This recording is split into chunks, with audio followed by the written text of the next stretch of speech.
अंग्रेज भारत में करीब 200 साल रहे। क्या आप जानते हैं वो कौन सी घटना थी जिसने अंग्रेजों को भारत में पैर जमाने का मौका दिया? ये मुमकिन हो सका एक शख्स के धोखे की वजह से। धोखा देने वाले शख्स का नाम था मीर जाफर। उस धोखे की बलि चढ़े थे बंगाल के नवाब सिराजुद्दौला। नवाब के सत्ता और जान से हाथ धोने की देर थी बस, फिरंगी कदम भारत भूमि पर पड़ चुके थे अगले लगभग 200 सालों तक जमे रहने के लिए। हेलो दोस्तों, कैसे हैं आप सब? आप हैं क्वारा फ्लिक्स पर और हम बात करने वाले हैं इसी मीर जाफर और सिराजुद्दौला के बारे में।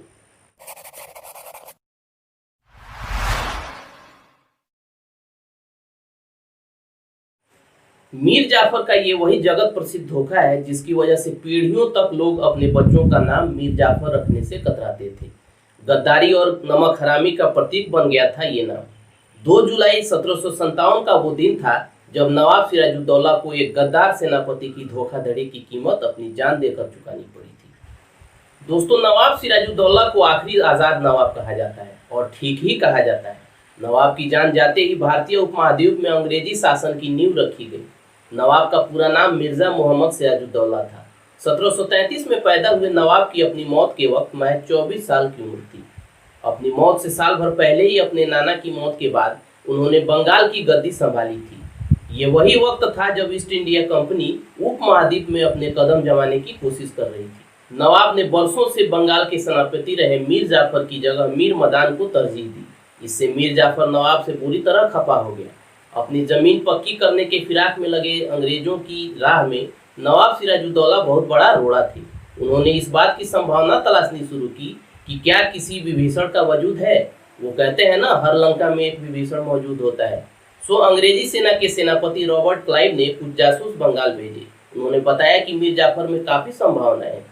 मीर जाफर बंगाल का नवाब बनने का सपना संजोए बैठा है। क्लाइव ने उससे संपर्क साधा और साजिश परवान चढ़ने लगी। कुछ समय बाद ही अंग्रेजों ने बंगाल पर धावा बोल दिया। नवाब सिराजुद्दौला अपनी पूरी फौज को अंग्रेजों के खिलाफ नहीं झोंक सकते थे क्योंकि बंगाल की सीमाओं पर खतरा हमेशा बना रहता था। इसलिए फौज के एक हिस्से के साथ वो पलासी पहुंचे।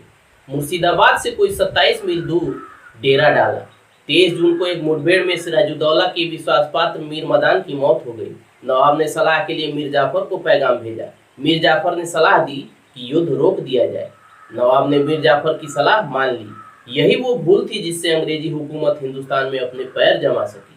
23 जून 1757 को पलासी की लड़ाई हारने के बाद सिराजुद्दौला एक ऊंट पर सवार होकर भागे थे और सुबह होते होते मुर्शिदाबाद पहुंच गए थे। अगले ही दिन रॉबर्ट क्लाइव ने मीर जाफर को एक नोट भिजवाया जिसमें लिखा था, मैं इस जीत पर आपको बधाई देता हूँ। ये जीत मेरी नहीं आपकी है। मुझे उम्मीद है कि मुझे आपको नवाब घोषित करवाने का सम्मान मिलेगा। क्लाइव को इस जीत के लिए निजी तौर पर 2,34,000 पाउंड के बराबर धन मिलने वाला था। इसके अलावा वो प्रतिवर्ष 27,000 पाउंड की आमदनी देने वाली जागीर के मालिक भी होने वाले थे। अगले कुछ दिन बहुत तनाव में बीते। क्लाइव को डर था कि कहीं मीर जाफर अपने वादे से फिर न जाए। वो दोनों एक दूसरे को इस तरफ ताड़ने की कोशिश कर रहे थे जैसे 2 बड़े गुंडे बड़ी लूट के बाद उसका हिस्सा करने के लिए बैठते हैं। जहां क्लाइव लूट में अपना हिस्सा मिलने का इंतजार कर रहे थे, वहीं मीर जाफर के बेटे मीरान ने पूरे बंगाल में राजधानी से भाग चुके सिराजुद्दौला को ढूंढने में कोई कसर नहीं छोड़ी थी। सिराजुद्दौला आम आदमियों के कपड़े पहनकर भागे थे।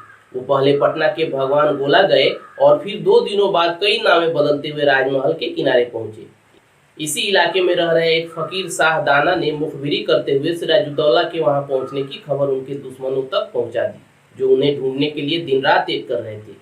मीर जाफर के दामाद मीर कासिम ने यह खबर मिलते ही नदी पार की और सिराजुद्दौला को अपने हथियारबंद लोगों से घेर लिया। सिराजुद्दौला को गिरफ्तार करके 2 जुलाई 1757 को मुर्शिदाबाद लाया गया। उस समय रॉबर्ट क्लाइव मुर्शिदाबाद में ही मौजूद थे। मीर जाफर अपने दरबारियों और सलाहकारों से सलाह मशविरा करता रहा कि सिराजुद्दौला के साथ क्या बर्ताव किया जाए। कुछ लोगों ने सलाह दी कि सिराज को जेल में जिंदा रखा जाए, लेकिन मीर जाफर का 17 साल का बेटा मीरान इसके सख्त खिलाफ था। उसने रात के अंधेरे में अपने साथियों के साथ कटार और तलवार से हमला कर सिराजुद्दौला को मौत के घाट उतार दिया। अगले दिन सिराजुद्दौला के छत विक्षत शव को हाथी की पीठ पर लादकर मुर्शिदाबाद की गलियों और बाजारों में घुमाया गया। ये उनकी हार का सबसे बड़ा सबूत था। उस समय सिराजुद्दौला की उम्र मात्र 25 साल की थी। मीरान की क्रूरता यहीं पर नहीं रुकी। कुछ दिनों बाद उसने अलीवर्दी खां के खानदान की सभी औरतों को भी मरवा दिया। सिर्फ एक महिला की जान बख्श दी गई थी। वो महिला थी सिराजुद्दौला की बहुत ही सुंदर पत्नी लुत्फुन्निसा। मीरान और उसके पिता मीर जाफर दोनों ने उनसे शादी करने का पैगाम भिजवाया। लुत्फुन्निसा ने उन दोनों के शादी के पैगाम को ये कहते हुए ठुकरा दिया कि पहले हाथी की सवारी कर चुकी मैं अब गधे की सवारी करने से तो रही। पलासी की लड़ाई जीतने के 1 साल के अंदर ही मीर जाफर का जलवा खत्म होने लगा था। कुछ समय पहले मीर जाफर की पुरजोर वकालत करने वाले क्लाइव उसे द ओल्ड फूल यानी बेवकूफ बुढ़ा और उसके बेटे मीरान को अ वर्थलेस यंग डॉग यानी बेकार कुत्ता कहने लगे थे। उधर मीर जाफर से नाराज उसकी जनता ने उसकी हवेली को नमक हराम ड्योढ़ी बुलाना शुरू कर दिया था, जो आज भी मुर्शिदाबाद के लालबाग इलाके में स्थित है। इतिहास शायद गद्दारों के साथ इसी तरह बदला लेता है। सत्ता की वो बाजी तो मीर जाफर जीत गया था, लेकिन तारीख ने उसे बुरी तरह हरा दिया। आज भी मीर जाफर का नाम कहावतों में पिरोया हुआ है। विश्वासघात की दास्तान बना फिरता है, वक्त सब हिसाब बराबर कर देता है। आज के इस वीडियो में बस इतना ही। उम्मीद है आपको ये वीडियो अच्छी लगी होगी। अच्छी लगी तो इसे लाइक और शेयर करना न भूलें, और अगर चैनल पर नए आए हैं तो इसे सब्सक्राइब कर लें। साथ ही साथ बेल आइकन दबाकर ऑल कर दें, जिससे आपको नोटिफिकेशन मिलता रहे जैसे ही हम वीडियो अपलोड करें। मिलते हैं और एक वीडियो में, तब तक keep searching for knowledge and try to be a kind person.